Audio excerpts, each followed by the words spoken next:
বাগডোগরা বিমানবন্দরে সাংবাদিকদের মুখোমুখি হয়ে পশ্চিমবঙ্গের বর্তমান রাজনৈতিক পরিস্থিতি নিয়ে শাসক দল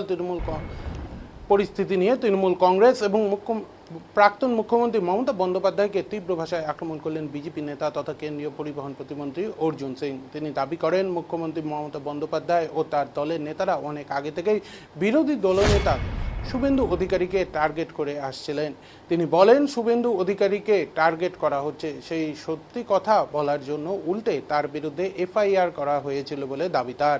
এই পরিস্থিতির জন্য সরাসরি মুখ্যমন্ত্রী ও তার ভাইপোকে দায়ী করেন তিনি।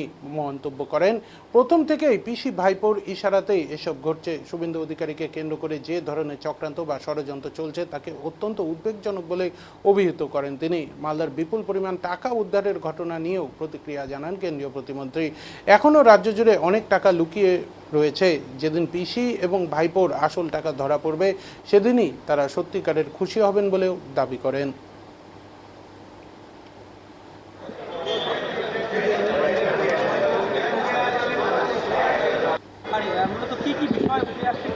দেখুন, মিনিমাম ওয়েজেস ওখানে আমরা লাগু করব, আর অনেকগুলো যে সমস্যা আছে সেটা আমাদের শর্ট আউট করার জন্যই আমাদের মাননীয় মুখ্যমন্ত্রী আমাদেরকে বিশেষ নির্দেশ দিয়ে পাঠিয়েছেন।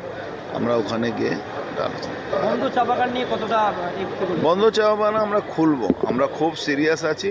আমরা অনেকগুলো পরপর মিটিং করছি। যারা প্রমোটাররা ছিল, কিছু অসাধু প্রমোটাররা আছে, তাদের উপরে প্রেসার দেওয়া। আপনি জানেন একজন মিস্টার গার্গ ছিলেন, অ্যারেস্টও আছেন এখন পর্যন্ত।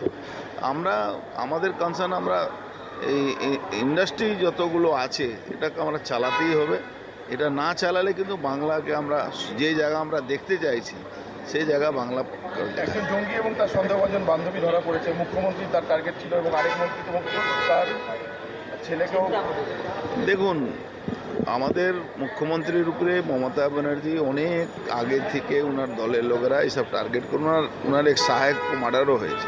আপনার মনে আছে, এই কথা বলার জন্যে যে ওনাকে মারার চক্রান্ত হচ্ছে, আমার উপরে এফআইআর হয়েছে।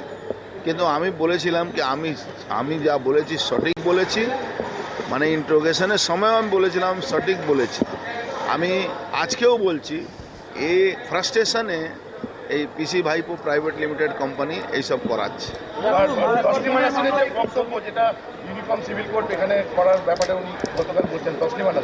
দেখুন, উনি কি বলছেন ওটা নেই, আমরা আমাদের দেশে আমাদের রাজ্যে আমরা করব। পরিবর্তনের বাংলায় কি শ্রমিকদের এবার পরিবর্তন হবে, মজুরি বাড়বে? পরিবর্তন না, ওদের অধিকারটা পাই। পরিবর্তন না, অধিকার। যে মিনিমাম ওয়েজেস, মানে আমাদের ফার্স্ট অ্যান্ড লাস্ট আছে, মানে এজেন্ডা আছে কি আমরা মিনিমাম ওয়েজেস করাবো। এতে কোনো কম্প্রোমাইজ। ওর জন্যই তো মজুরি বাড়াবে। শেষ প্রশ্ন হচ্ছে, বীরভূমের প্রায় 2.5 কোটি টাকা উদ্ধার হয়েছে, বেশিরভাগটাই মাদকের। অনেক টাকা পড়ে আছে, অনেক আরেস্ট হবে। আসল টাকা ভাইপোর আর পিসির টাকাটা যেদিন ধরা পড়বে সেদিন আমরা খুশি হব।